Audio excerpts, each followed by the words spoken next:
The Afghan sun beat down mercilessly on Guard Tower 7 as Staff Sergeant Maya Torres wiped sweat from her brow and pressed her eye against the rifle's scope once more. Nothing. Just endless stretches of tan desert, jagged mountain ridges in the distance, and the occasional dust devil dancing across the wasteland. It was 1400 hours, 2 more hours until her shift ended. 2 more hours of absolutely nothing. She shifted her weight, feeling the metal platform beneath her boots radiate heat like a griddle. 8 months. 8 months of this same view, this same routine, this same crushing monotony. Below, in the motor pool of Forward Operating Base Sentinel, her former squad loaded gear into Humvees, preparing for a reconnaissance mission into the Coast Province. Real action, real purpose, real combat. Maya's jaw clenched as she watched Lieutenant Davis brief the team. 6 months ago, she'd led missions like that. Her tactical assessments had been praised by command. Her marksmanship scores were the highest in the battalion, 98% accuracy at ranges exceeding 800 meters. She'd saved 3 lives during an ambush in Kandahar on her first tour, and received a commendation for her performance under fire on her second. And now she was a glorified scarecrow in a tower. "Hey, Tower 7, you still awake up there?" The radio crackled with Corporal Mike Henderson's voice, dripping with amusement. Maya keyed her mic. "Eyes on, Henderson. Someone has to actually work around here." Laughter echoed through the radio. Yeah, don't strain yourself watching all that action. I'd hate for you to get bored." She bit back a sharp response. Henderson meant no real harm. He was just another soldier killing time, but the joke stung because it was true. Bored didn't begin to cover it. She was wasting away, her skills deteriorating with each uneventful shift. The convoy engines roared to life below. Maya watched through her scope as Lieutenant Davis climbed into the lead vehicle. She'd requested, again, to join this mission 3 days ago. His response had been the same as always. "We need you here, Torres. You're our best overwatch. Too valuable to risk in the field." Valuable. The word was a cage wrapped in a compliment. Maya knew the real reason. She'd overheard Colonel Brennan talking to the XO last month. "Torres is solid, but these village operations get messy. Hand-to-hand, close quarters. I need her where her skills matter most. She's perfect for guard duty, patient, detail-oriented, reliable. Why fix what isn't broken?" Why fix what isn't broken? Because she was breaking bit by bit, shift by shift. The convoy kicked up massive dust clouds as it rolled through the main gate, heading north toward actual combat. Maya tracked them through her scope until they disappeared into the haze. The base suddenly felt even more empty. Most of the 2nd Battalion had deployed on a major offensive operation 40 miles north, hunting a high-value target who'd been coordinating attacks throughout the region. FOB Sentinel was running on a skeleton crew, 37 personnel, mostly support staff, medics, and comms specialists, and 1 overqualified sniper stuck in a tower. Maya resumed her scan pattern: north, northeast, east, southeast, methodical sectors sweeping the horizon. It was the same pattern she'd run 6,000 times before. Her hands moved automatically, muscle memory guiding the rifle while her mind wandered. She thought about her father, Sergeant Major Daniel Torres, who'd served 3 tours in Iraq. He taught her to shoot when she was 12, instilling discipline and precision with every trigger pull. "Shooting isn't about strength, Mija," he'd said. "It's about patience, breathing, becoming one with the weapon. You've got the gift." That gift had earned her top honors at sniper school. It had earned her respect from instructors who initially doubted a woman could handle the physical and mental demands. It had earned her a reputation as one of the finest marksmen in her class. And now it earned her 12-hour shifts starring at Sand. "Tower 7, this is command. Radio check." The voice of Sergeant First Class Morrison, the current watch commander, broke through her thoughts. "Tower 7, loud and clear." "Any activity?" Maya scanned once more, a formality. "Negative, all quiet." "Copy that, stay sharp." "Stay sharp." as if there was anything to be sharp for. But then something caught her eye. A glint brief, maybe 800 meters out on the ridgeline to the northeast, sunlight reflecting off. What? Glass? Metal? She adjusted her scope, zooming in on the location. Nothing now, just rocks and scrub brush. Probably nothing. Vehicle windshield from the valley beyond, or local herders with a metal water container. Still, she marked it in her log. 14:27 hours, possible reflection, northeast ridge, grid 42, SRC 847-392. The glint didn't return. As the sun began its descent toward the mountains, painting the sky in shades of orange and purple, Maya felt the familiar weight of frustration settle over her shoulders. Another day done. Another day wasted. Tomorrow would bring another shift, another empty horizon, another reminder that despite all her training and proven ability, she was just a guard post sniper. Little did she know, less than 12 hours from now, that would change forever. As darkness crept across the desert and the temperature finally dropped from scorching to merely hot, Maya climbed down from Tower 7. Her replacement, Private Chen, nodded as they passed. "Anything exciting?" he asked, already knowing the answer. "Same as always," Maya replied, heading toward the barracks. "Whole lot of nothing." She didn't mention the glint, probably wasn't worth mentioning anyway. Behind her, Tower 7 stood silent against the star-filled Afghan sky, waiting. The moment of truth was coming, rushing toward them through the darkness like a freight train. But for now, Maya Torres was just another overlooked soldier, heading to another restless sleep, dreaming of a war that seemed determined to pass her by. If only she knew that war was about to come knocking, Maya couldn't shake the feeling.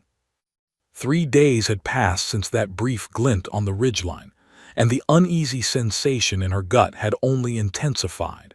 It wasn't just one thing. It was a pattern, subtle but undeniable to someone who'd spent 8 months studying every grain of sand around Fob Sentinel. She stood in Lieutenant Davis's office, tablet in hand, displaying her logged observations. The lieutenant sat behind his desk, fingers drumming impatiently on a stack of deployment orders. 17 anomalies in 72 hours, sir, Maya said, swiping through her documentation. Vehicle tracks appearing overnight on the eastern approach, fresh ones. Sun reflections from the northeast ridge at inconsistent times. Disturbed Earth near grid sectors that were untouched last week. And yesterday, I spotted what looked like a surveying position on the southern hilltop. Davis glanced at the screen, then back to his paperwork. Tours, we get local traffic through this area constantly. Herders, traders, families moving between villages. These hills have been inhabited for thousands of years. Sir, I've cataloged normal traffic patterns for 8 months. This isn't normal. Maya pulled up a comparison chart. Look, regular local movement happens on established routes during daylight following predictable schedules. These tracks, they appear at night, approach our perimeter, then loop back. That's reconnaissance.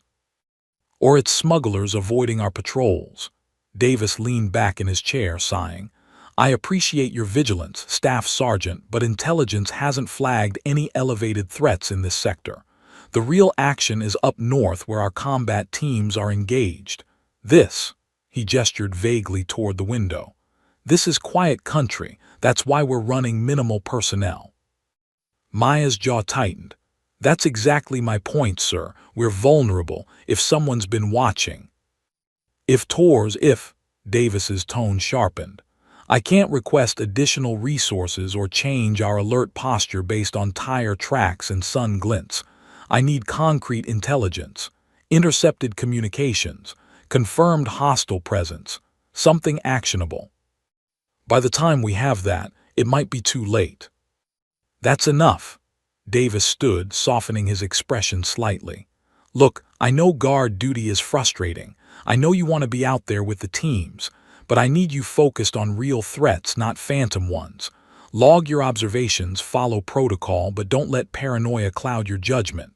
Understood. Maya stood at attention, Yes, sir.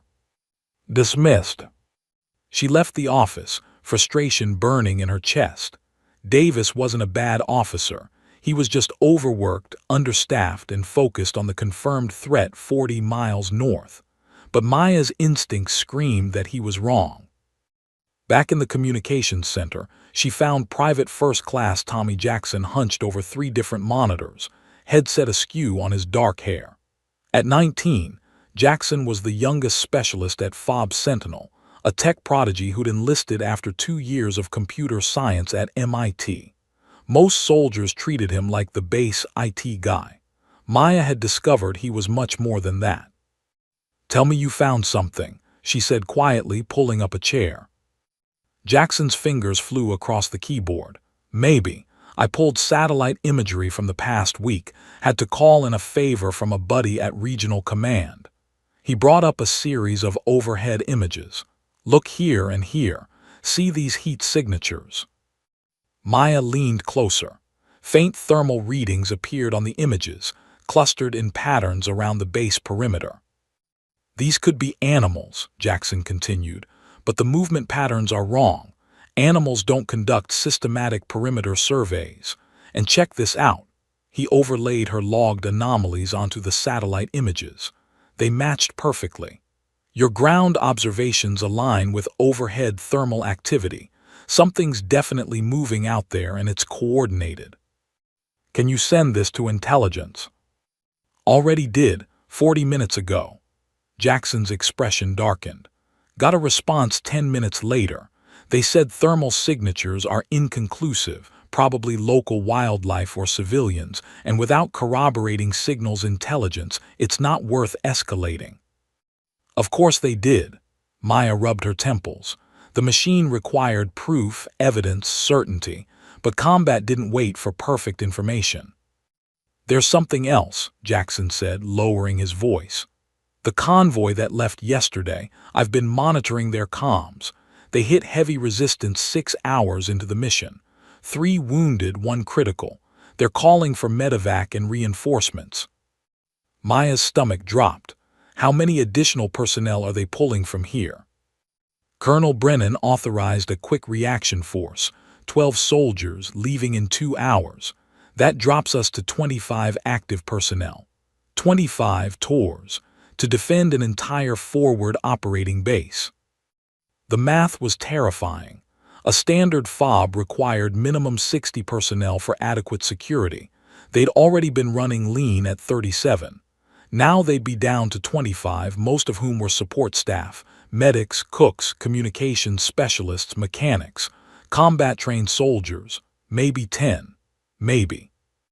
"We're sitting ducks," Maya whispered. "Yeah," Jackson met her eyes.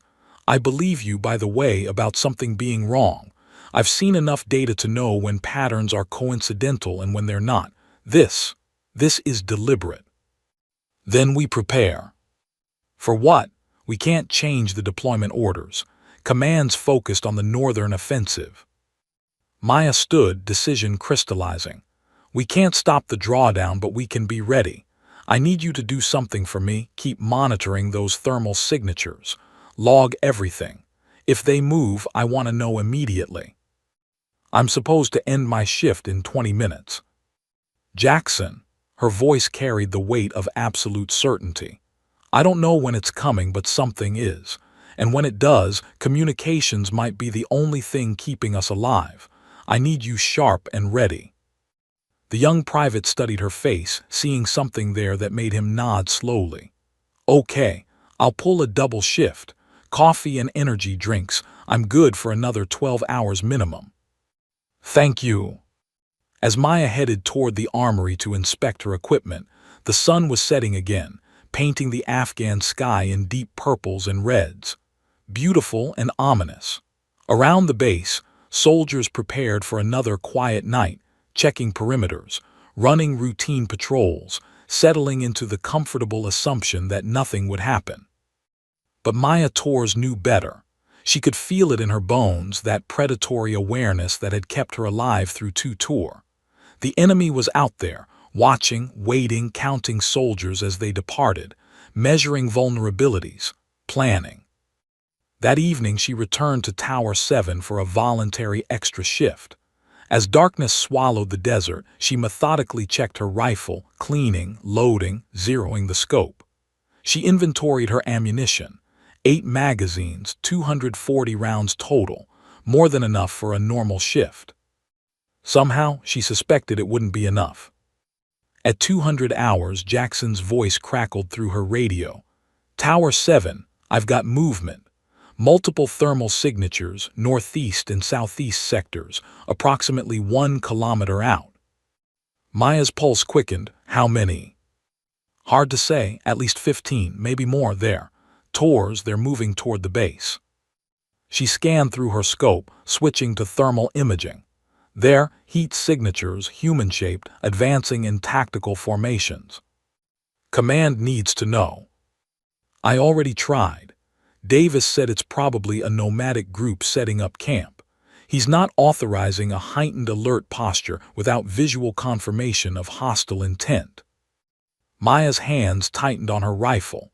Every instinct screamed danger, but protocol demanded she wait for confirmation. Wait for the enemy to reveal themselves. She wouldn't have to wait long.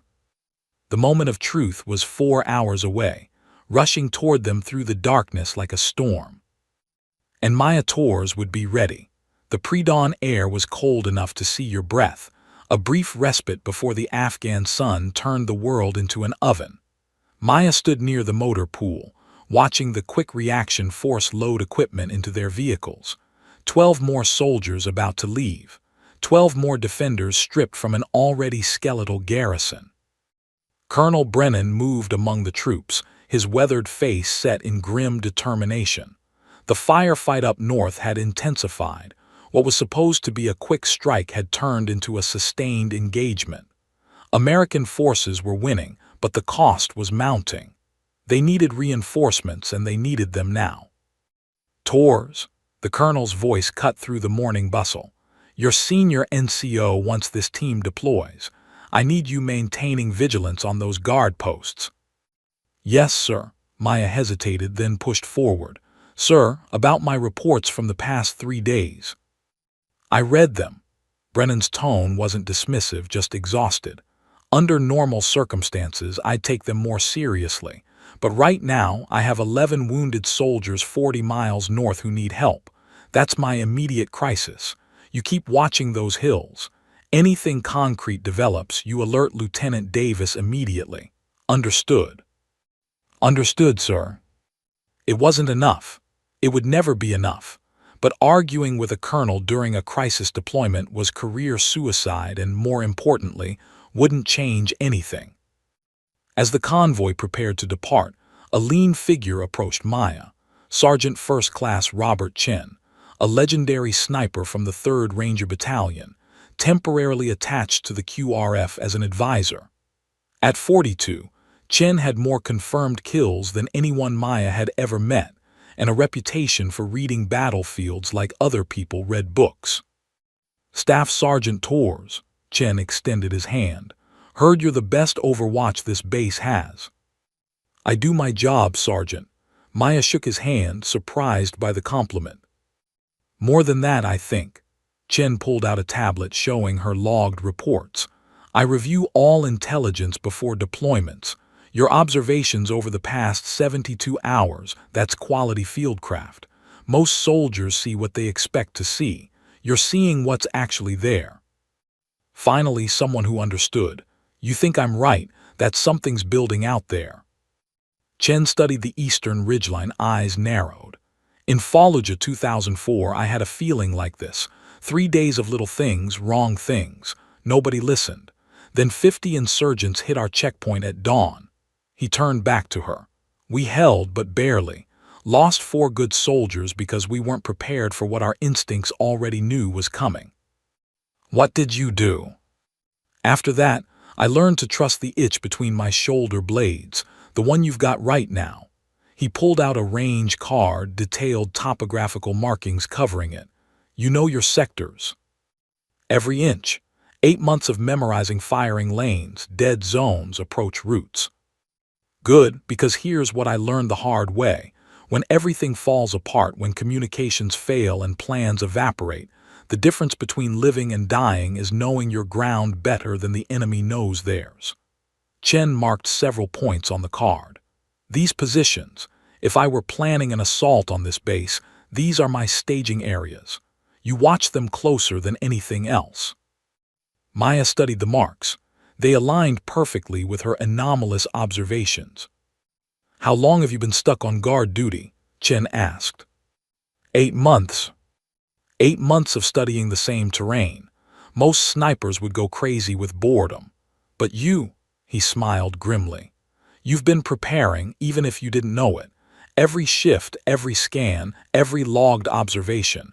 You've been building a mental map that's worth more than 100 combat deployments when defending this ground. Doesn't feel that way. Feels like I'm being sidelined. I thought that too once. Had a co who kept me on Overwatch instead of assault teams. Drove me crazy. Chen checked his watch 10 minutes until departure. Then one day, he told me something I didn't understand until years later. The glory goes to those who charge forward, but battles are won by those who see everything and refuse to break. You understand what that means? Maya shook her head. It means when the chaos comes, and it always comes, everyone will be reacting, panicking, scrambling. But you'll already know the battlefield. You'll see patterns they can't see. You'll make shots they can't make. Not because you're better trained, but because you've been patient enough to learn what patience teaches. The convoy engines roared to life. Chen adjusted his pack, preparing to board. "One more thing," he said, his voice dropping low enough that only Maya could hear. "The difference between a good sniper and a legend isn't skill. It's what you do when everything falls apart. When you're out of ammunition, when you're wounded, when every logical voice says retreat. Legends find a way to hold the line anyway." He climbed into the Humvee, leaving Maya standing in the dust. The convoy rolled through the main gate at 6:15 hours. Maya counted them out, 12 soldiers, 3 vehicles, disappearing into the desert haze. The base suddenly felt cavernous and empty. 25 personnel remained. She did a mental inventory. Lieutenant Davis, infantry, capable but skeptical of her warnings. Corporal Henderson and 4 other combat-trained soldiers, perimeter security. Private Jackson, communications. 8 medics and support staff. 6 mechanics and logistics personnel. 4 cooks and administrative soldiers. Against a real assault, they'd last minutes. Maya spent the day obsessively preparing. She cleaned her M110 rifle until it gleamed, checked every mechanical component, loaded 8 magazines with match-grade ammunition. She reviewed range cards, memorized wind patterns, calculated bullet drop for every significant distance marker around the base. Jackson sent her updates throughout the day, thermal signatures still hovering at the perimeter, never approaching close enough to warrant engagement, never retreating far enough to suggest departure. They were waiting for something. Nightfall came at 18:47 hours. Maya climbed Tower 7 for her evening shift, though it wasn't officially assigned. Private Morrison, scheduled for this post, didn't argue when she volunteered to take it. "You okay, Tors?" Morrison asked. "You've been wound tight all day." "Just restless. Go get some sleep." "Your funeral, 12-hour voluntary shift. You're crazier than I thought." As darkness swallowed the desert, Maya settled into her position. The temperature plummeted, stars emerging in spectacular clarity across the Afghan sky, beautiful and indifferent. She wrapped her shemagh around her neck against the cold, eyes never leaving the scope. At 2300 hours, Jackson radioed. "Thermal signatures have stopped moving. They're stationary, about 800 meters out, multiple positions." "Waiting for something," Maya murmured. "Or waiting for us to sleep." She thought about Chen's words, what you do when everything falls apart. The night stretched ahead, quiet except for the wind whistling through the tower's metal framework. Below, the base settled into minimal overnight operations. A few lights, rotating guards, most personnel sleeping. Maya checked her rifle one more time. 240 rounds. It would have to be enough. She didn't know that in 4 hours she'd burned through most of that ammunition. Didn't know she'd be fighting for her life and the lives of everyone sleeping peacefully below. Didn't know this would be the longest night of her existence. But somewhere deep in her gut, beneath conscious thought, she knew the wait was almost over. The moment of truth was coming. And when it arrived at 3:47 hours with fire and thunder, Maya Torres would discover exactly what kind of soldier she really was. 0347 hours. Maya's eyes burned from hours of staring through the scope, but she blinked away the fatigue and continued her methodical scan.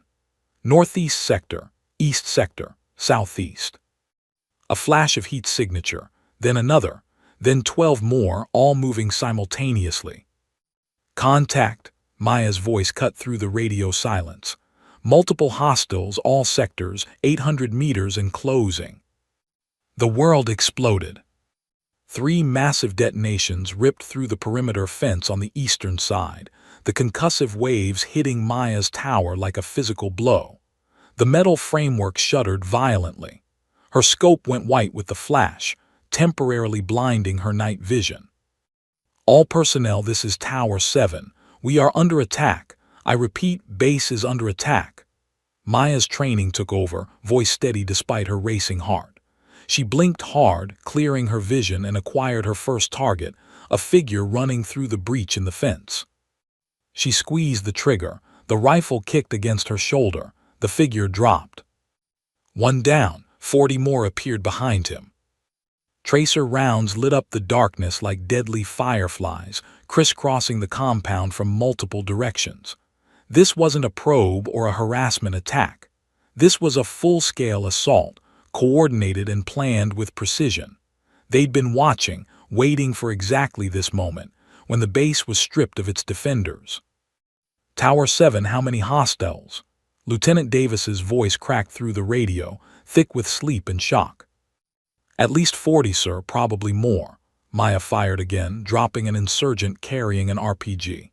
They're hitting us from 3 sides, east, northeast, and southeast. Coordinated assault pattern.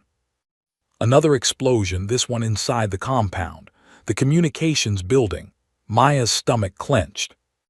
Jackson, do you copy? She fired twice more between radio calls. 2 more hostiles down. Static then. I'm here, I'm okay, but primary comms are down. They hit the antenna array, switching to backup, but were degraded. Of course they hit communications first. These weren't random fighters. This was a trained assault force. Through her scope, Maya identified the pattern. The enemy wasn't charging blindly. They were using fire and movement tactics, one group providing cover while another advanced. Professional, deadly. She targeted the machine gunner providing covering fire from the eastern breach. Deep breath, slow exhale, gentle squeeze. The gunner spun and collapsed. His teammates faltered, confused by the loss of suppressive fire. Maya exploited the hesitation, dropping 2 more before they could reorganize. All defensive positions, concentrate fire on eastern breach, Davis ordered. Henderson, get your team to the motor pool. Don't let them reach the vehicles. Below, Maya saw Corporal Henderson and 3 soldiers sprinting across the compound, weapons blazing. They took position behind concrete barriers, engaging targets pouring through the gap in the fence. But they were outnumbered 5 to 1. Maya shifted her fire to support them, methodically picking off insurgents who tried to flank Henderson's position. Her world narrowed to a cycle.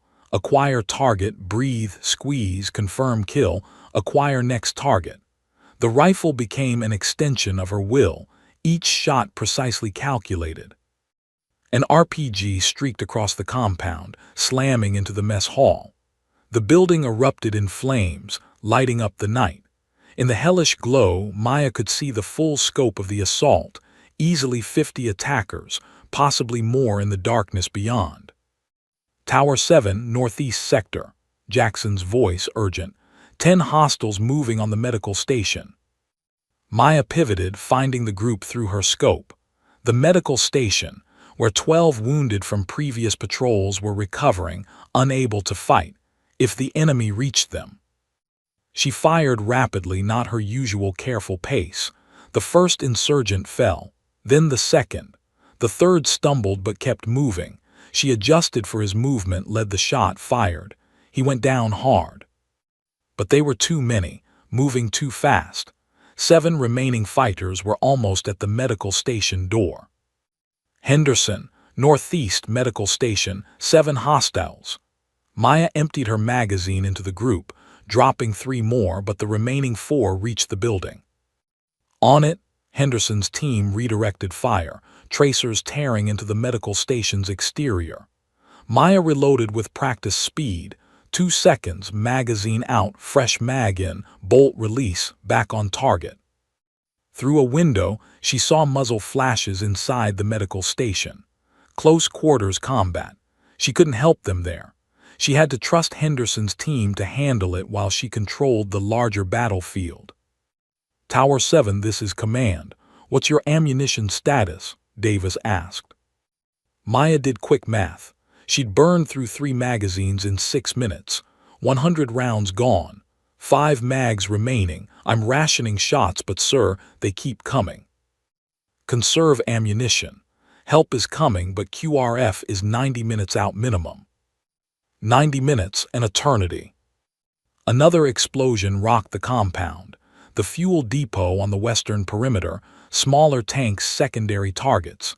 Flames leaped 50 feet into the air. The insurgents were trying to box them in, cut off escape routes, destroy critical infrastructure. Maya spotted movement on the southern ridge, high ground, perfect position for enemy overwatch.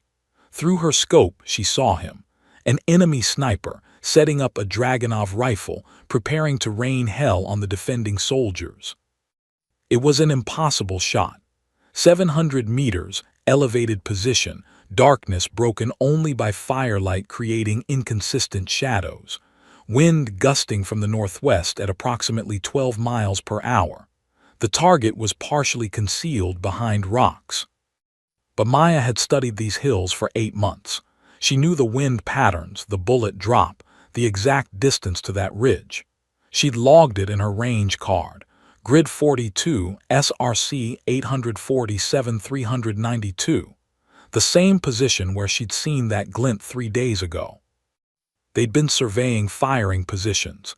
She'd been right all along. Maya made her calculations in seconds, adjusted her scope, controlled her breathing despite the chaos erupting around her. The tower shook from nearby explosions, but her hands remained steady. She saw the enemy sniper settle into position, preparing his own shot at Henderson's team. Maya fired first. Through her scope, she watched the Dragunov clatter against rocks as its owner slumped sideways.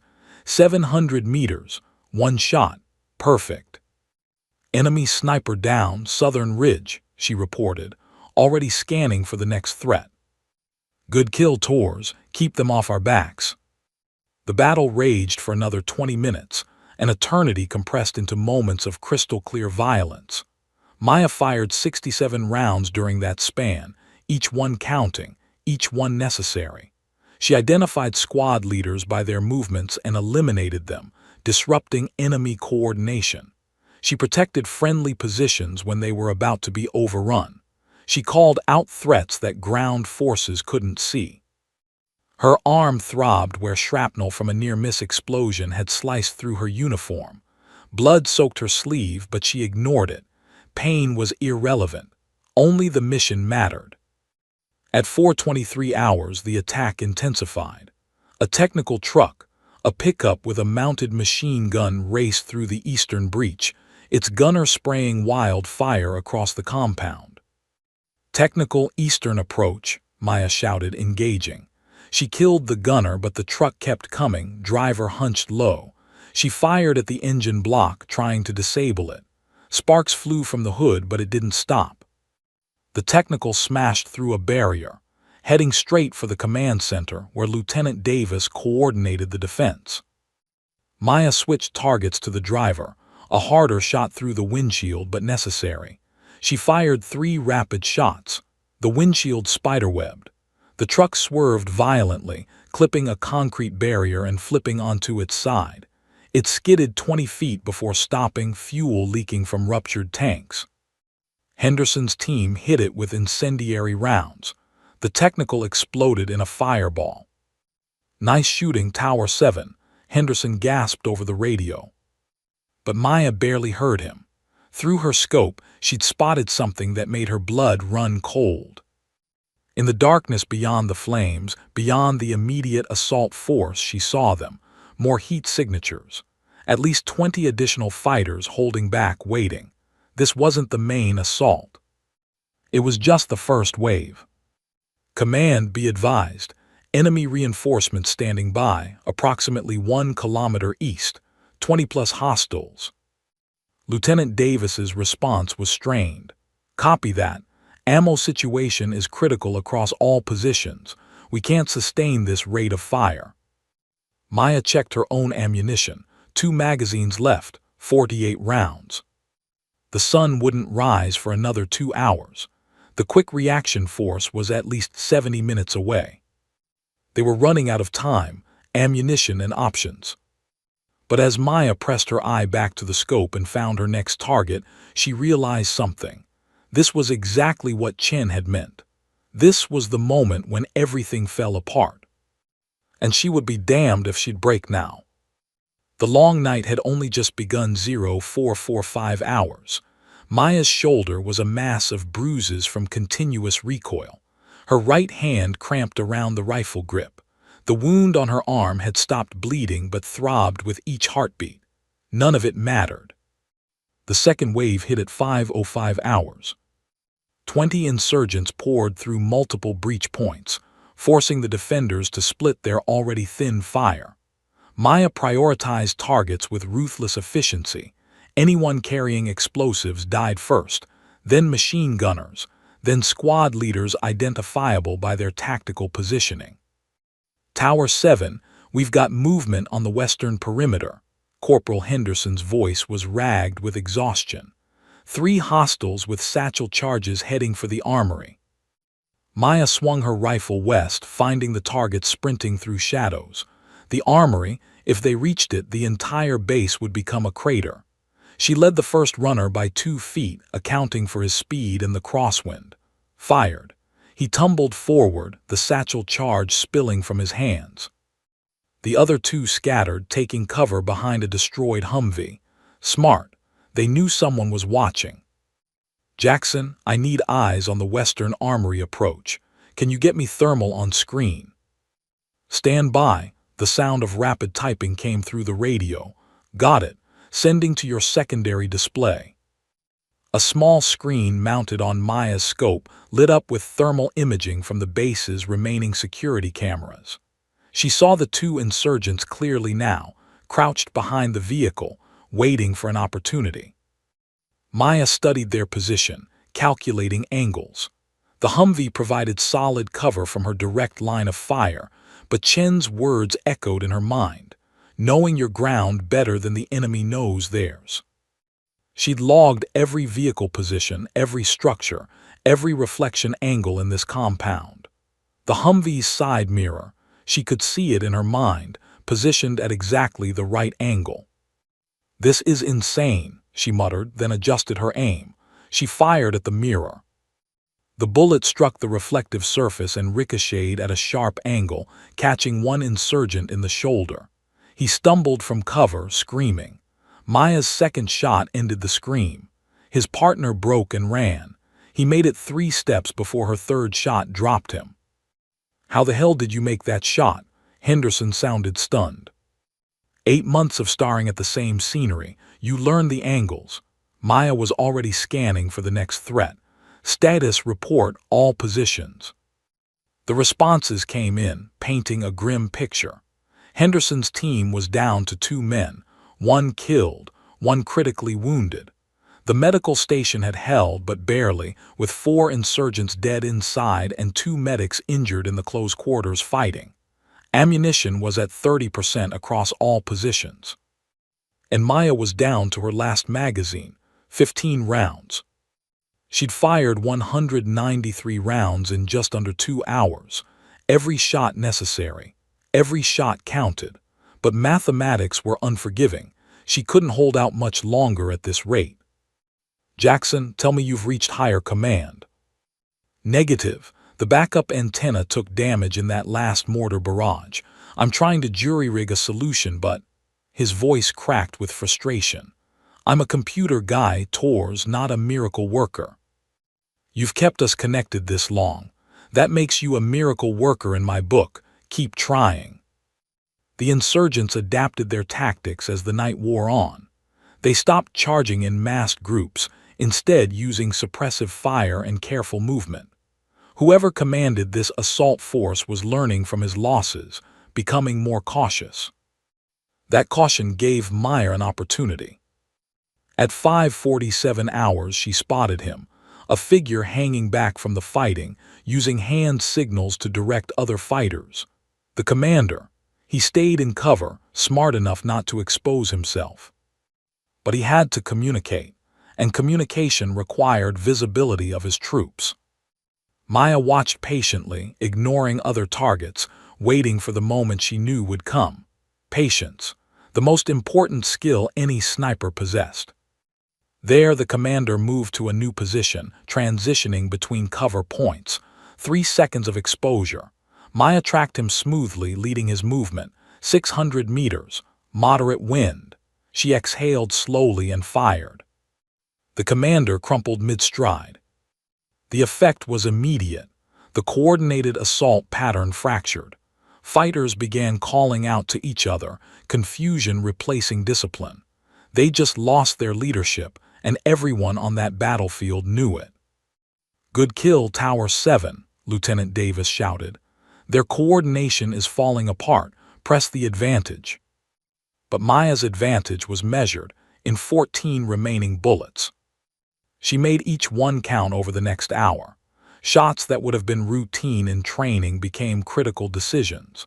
Was this target worth a bullet? Could she afford to miss? She stopped taking shots beyond 700 meters, too much risk of a miss at extended range with limited ammunition. At 6:38 hours, her primary scope cracked. A bullet, she never saw where it came from, struck the top of her scope housing, spiderwebbing the lens. The scope didn't shatter completely, but her clarity was compromised, view distorted through fractured glass. "You've got to be kidding me," Maya hissed, examining the damage. The scope was still functional, barely, but precision shots were now significantly harder. She switched to backup iron sights for closer targets, reserving the damaged scope only for shots beyond 300 meters where iron sights became unreliable. It was a compromise that made every engagement more difficult.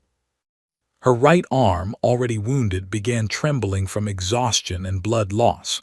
Maya tied her shemagh tighter around the wound, using her teeth to pull the knot secure. The pain sharpened her focus, a reminder she was still alive, still fighting. "Tors, you need medical attention." Lieutenant Davis had clearly seen her through the command center's cameras. "Negative, I leave this tower, we lose overwatch on half the compound." Maya settled back into position. "I'm mission capable, sir." She wasn't, not really. Her vision blurred periodically from blood loss. Her hands shook. The rifle felt twice as heavy, but she was the only thing standing between the insurgents and total breakthrough. Henderson's team was pinned down. The other defensive positions were barely hanging on. Tower 7 was the linchpin, and Maya refused to abandon it. At 7:12 hours, as the first hint of dawn touched the eastern sky, Jackson's voice burst through the radio with the most beautiful words Maya had ever heard. "I've got comms. Backup antenna is functional. Patching through to regional command now." "Outstanding work, Jackson. QRF is 55 minutes out. Can we hold?" Maya looked at her ammunition. 7 rounds, 7 bullets between now and rescue. She scanned the battlefield. 18 insurgents still in the fight, though their attacks had become sporadic, disorganized. "We hold," she said firmly. "We don't have a choice." The sun climbed higher, burning off the darkness that had hidden the enemy. In daylight, their advantage evaporated. Maya could see them clearly now, exhausted fighters, battered by losses, low on ammunition themselves. But they had one final desperate gambit. At 7:28 hours, Maya spotted it through her shattered scope. A technical truck, different from the earlier one, racing from a concealed position a mile out. This one was laden with something else, drums stacked in the truck bed, wired together.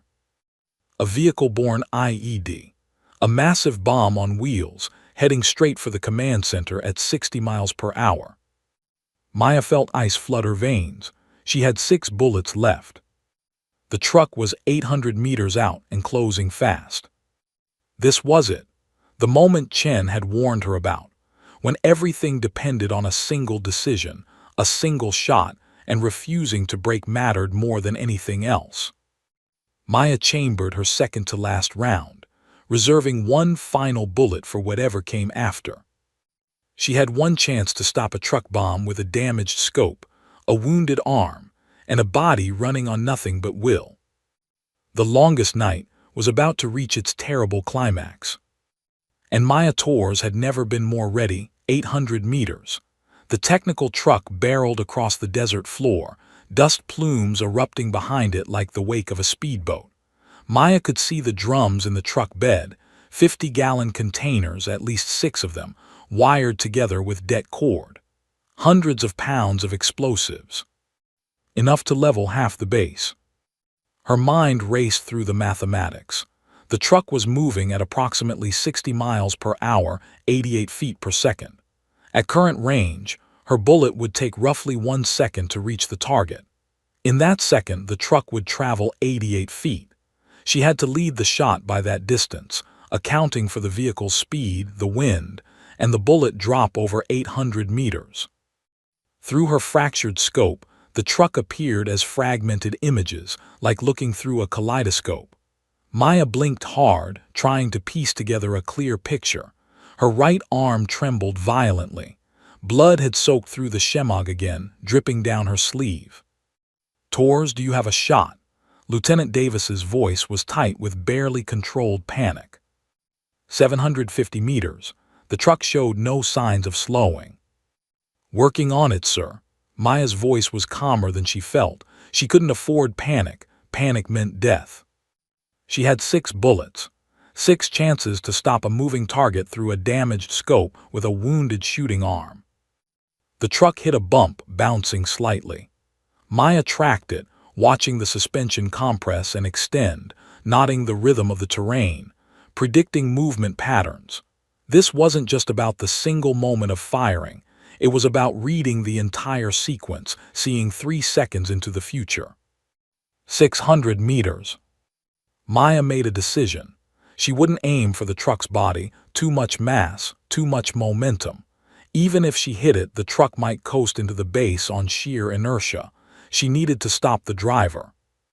But the windshield was reinforced. She could see that much through her scope. The driver had armored his approach. Smart. He'd planned this. 500 meters. Her father's voice echoed in her memory. "When you can't take the shot you want, take the shot you can make." The driver's window, smaller target angled, moving fast, but it was open. She could see the driver's arm hanging out, gripping the door frame. Why would he leave it open? Because he needed the airflow. The truck was overloaded, engine straining. He was overheating. That open window was her target. 450 meters. Maya adjusted her aim, calculating the lead distance. Through the fractured scope, she saw 3 overlapping images of the truck. She focused on the center image, trusting her training more than her compromised vision. Her arm shook. She braced it against the tower's support beam, using the metal framework to steady herself. The cold steel pressed against her wounded bicep, sending fresh waves of pain through her body. She welcomed it. Pain meant focus. 400 meters. "Torres," Davis shouted. "Quiet on comms," Maya snapped. I need to concentrate. The world narrowed. There was no base, no battle, no wounded arm or shattered scope.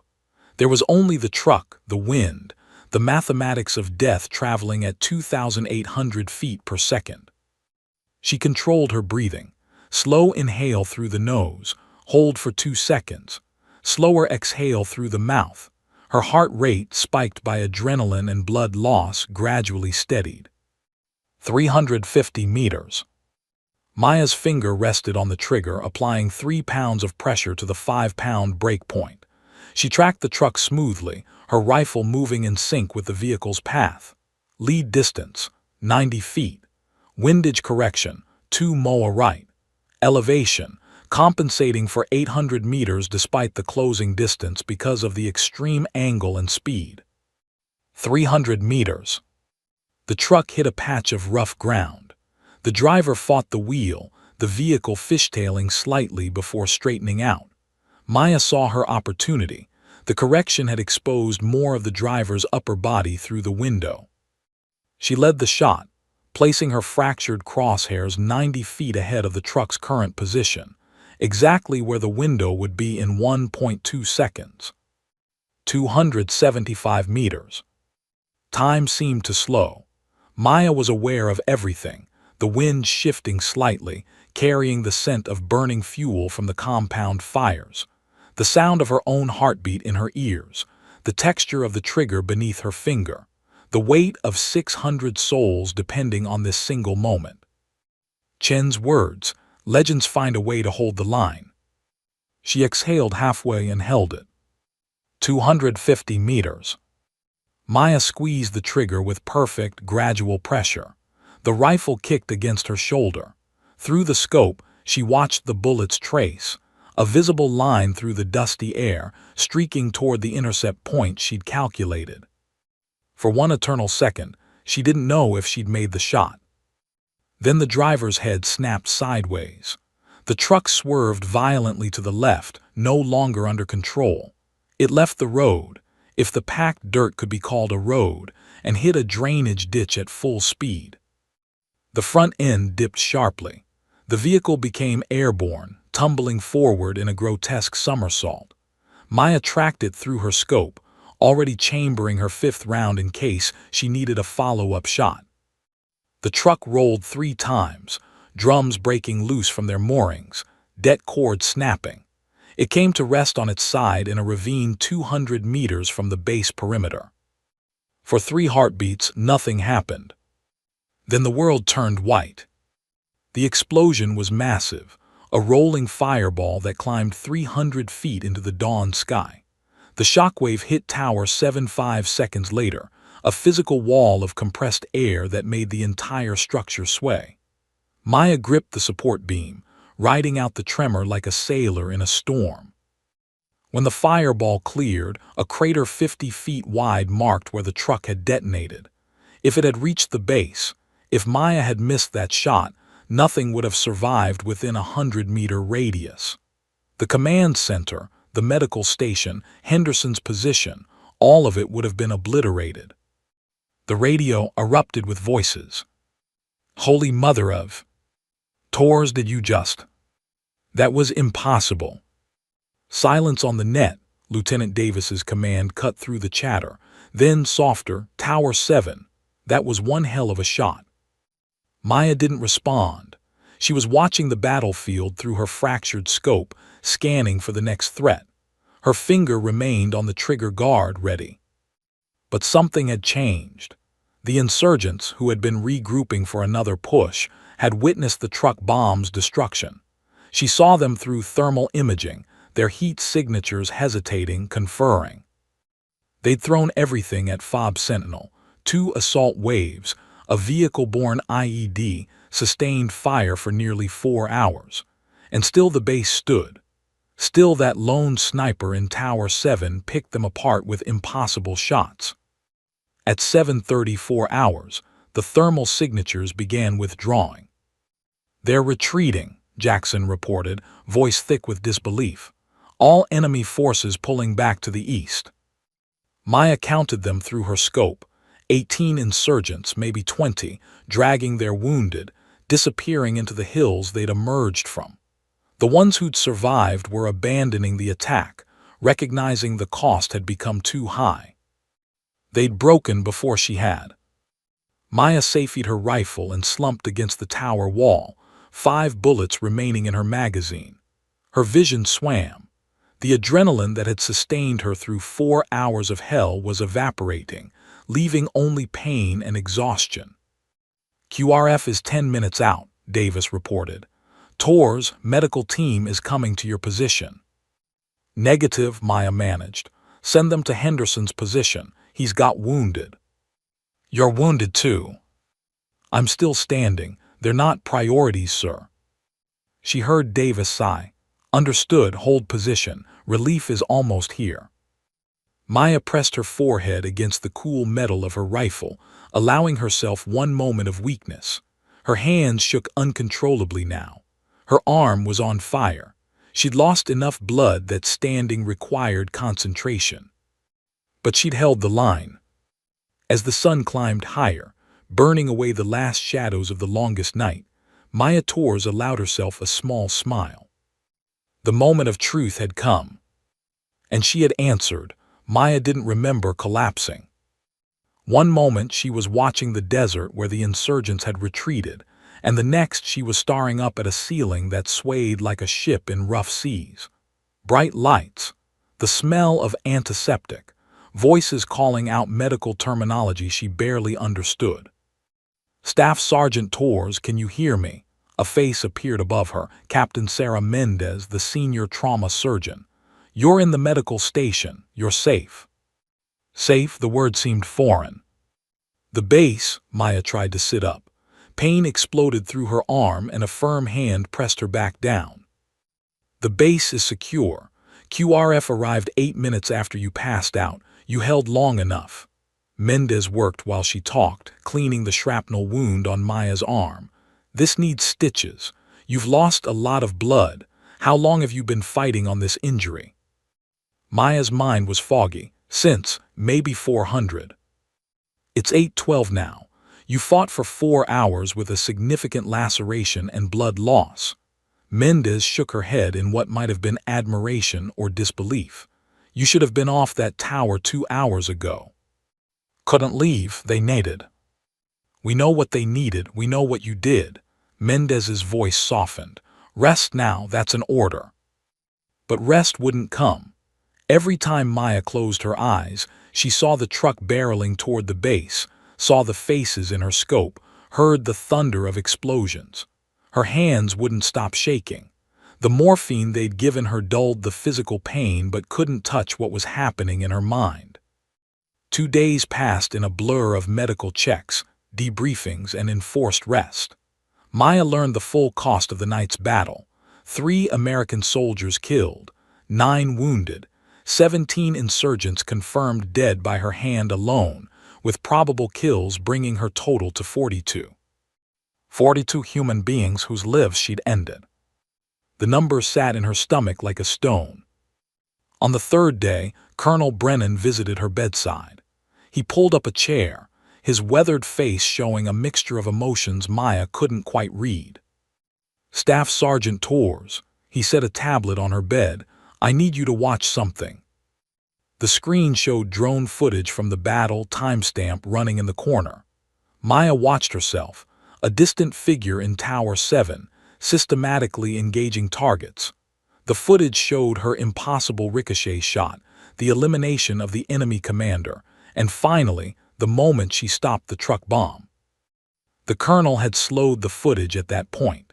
Maya watched her bullet intercept the driver through the window at 275 meters, the truck beginning its fatal swerve. The precision was, she couldn't find words for it. "The drone operator who filmed this has 15 years of experience," Brennan said quietly.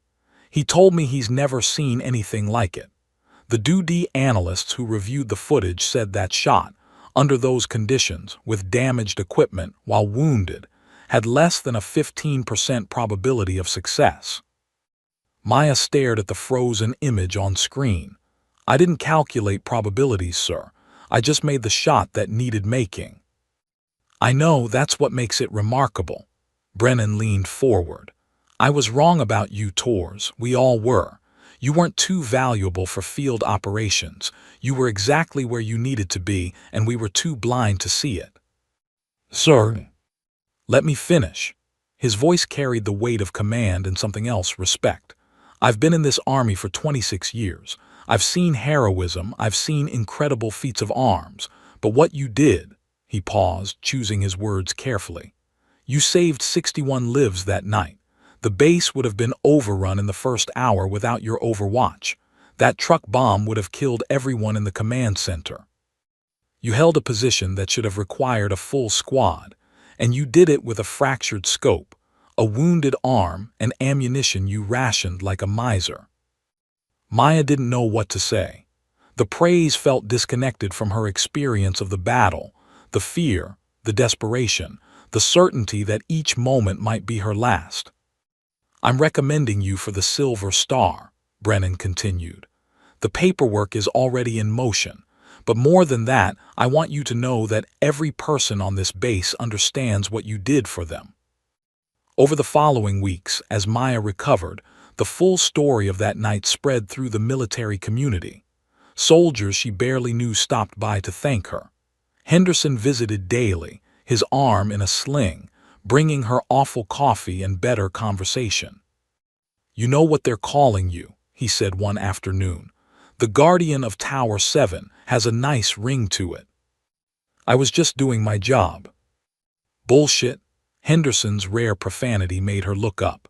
"You volunteered for a shift that wasn't yours. You logged observations everyone ignored. You prepared for a threat only you saw coming. Then you fought a 4-hour battle that should have lasted minutes before you were overrun. That's not just doing your job. That's being a damn warrior." The word made her uncomfortable. Warriors were heroes in stories. She was just a soldier who'd been too stubborn to quit. Sergeant First Class Chen visited on his return from the northern offensive. He said nothing at first, just stood by her bed looking at the Purple Heart and commendation letters on her side table. "Finally, now you know." "Know what?" "What you're made of, what you're capable of when everything depends on you." He met her eyes. "I told you, the difference between a good sniper and a legend is what you do when everything falls apart. You found your answer." But the answer came with a price Maya was still calculating. At night, she woke gasping, seeing the truck racing toward her, feeling her finger on the trigger for that impossible shot. The faces of the insurgents she'd killed haunted her, even knowing she'd had no choice. Captain Mendez noticed. "PTSD is normal after what you experienced. We have counselors." "I'm fine." "Tors, you fought the longest sustained sniper engagement in the Afghan theater. You made shots under conditions that shouldn't have been possible, and you killed more people in 4 hours than most soldiers do in entire deployments. You're not fine, and pretending otherwise won't help." Maya knew she was right.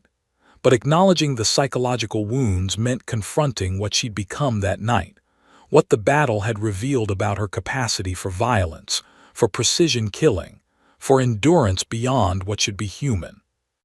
3 months after the battle, Maya stood in full dress uniform as Colonel Brennan pinned the Silver Star to her chest.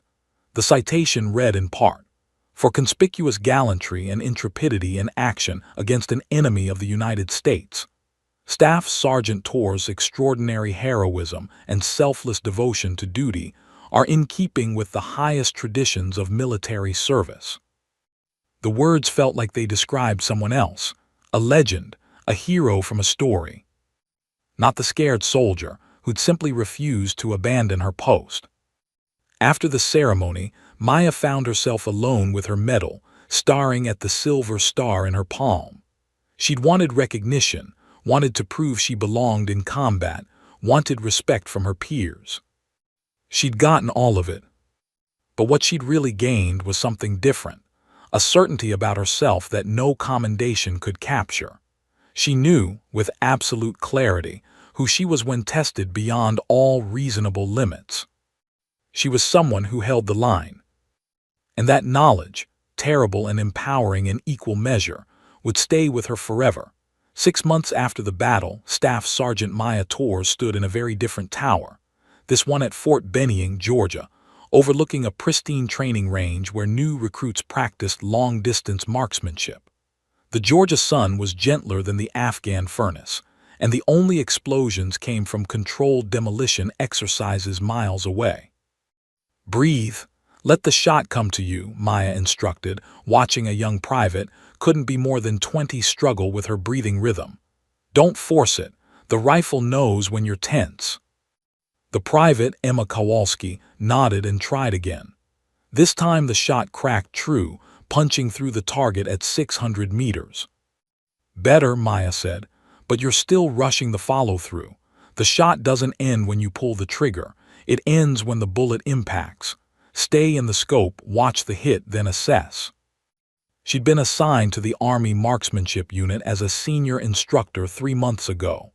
The position was prestigious, sought after, a clear recognition of her expertise, but Maya had accepted it for different reasons.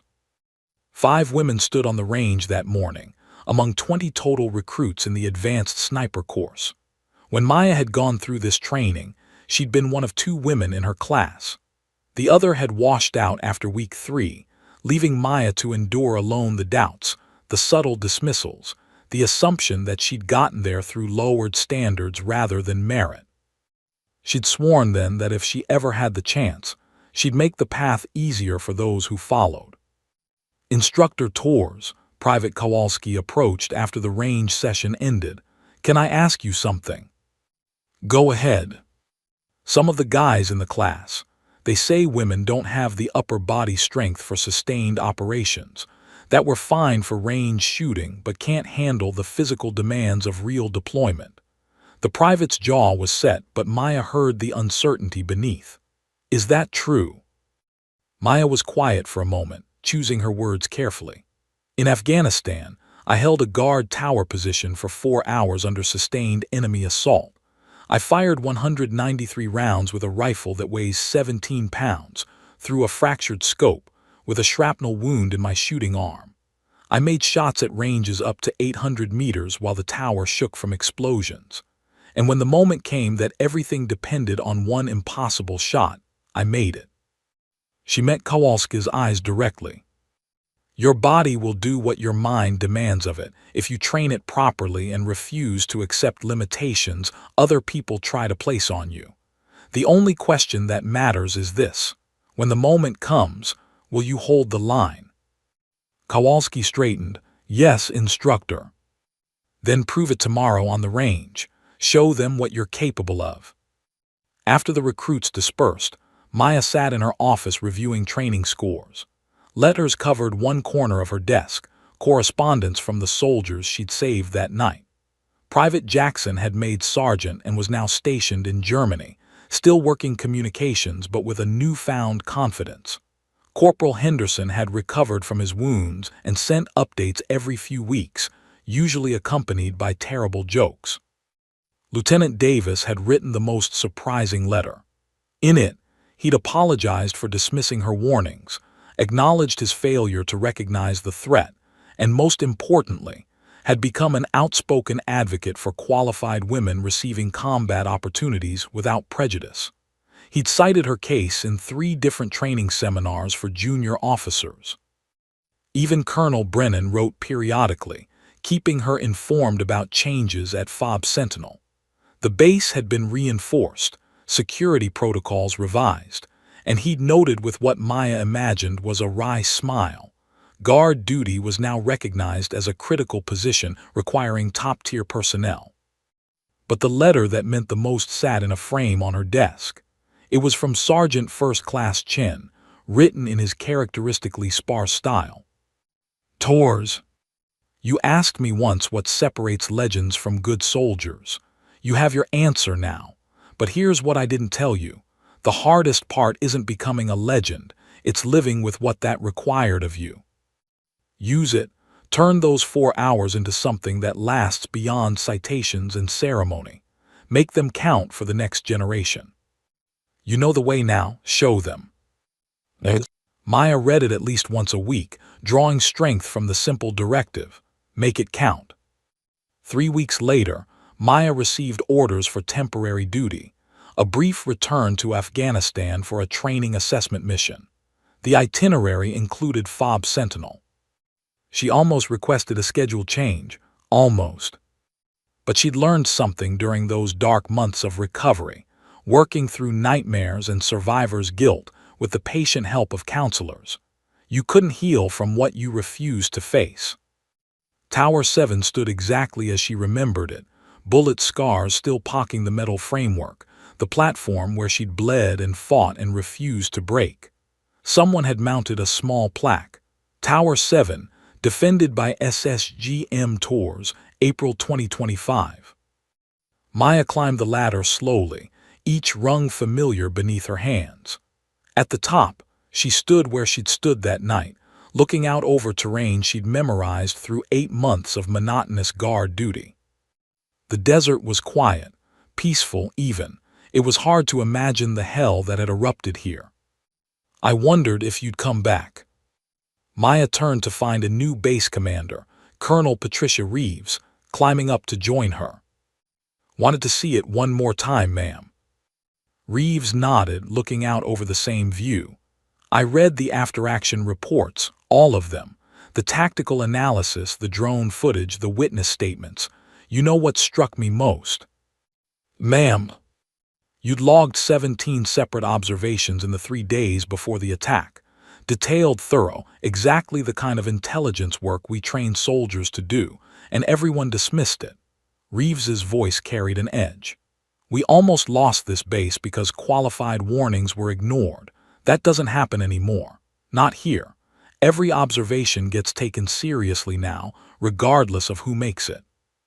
That's good, ma'am. It's because of you. You changed how we think about defense, about vigilance, about the value of every soldier's contribution. Reeves paused. The Army's better for what you did here. Not just the battle, the preparation, the persistence, the refusal to be dismissed. After the colonel left, Maya stood alone in the tower as sunset painted the mountains in shades of gold and crimson. She placed her hand on the support beam, where she'd braced her wounded arm for that final, impossible shot. She'd been just a guard post sniper, overlooked and underestimated, relegated to a position others saw as secondary. But that position had been exactly where she needed to be when the moment of truth arrived. And the truth was this: warriors weren't defined by the assignments they received or the recognition they earned. They were defined by what they did when everything depended on them, when retreat was easier than standing firm, when giving up was more rational than holding on. Maya had found her answer in 4 hours of hell. She discovered she was someone who held the line, no matter the cost. Now, as an instructor, she had a new mission, helping the next generation discover the same about themselves, teaching them that patience was a weapon, that preparation mattered, that every position had purpose when filled with dedication and skill. As darkness fell, Maya descended from Tower 7 for the last time. She didn't need to return again. The ghosts had quieted.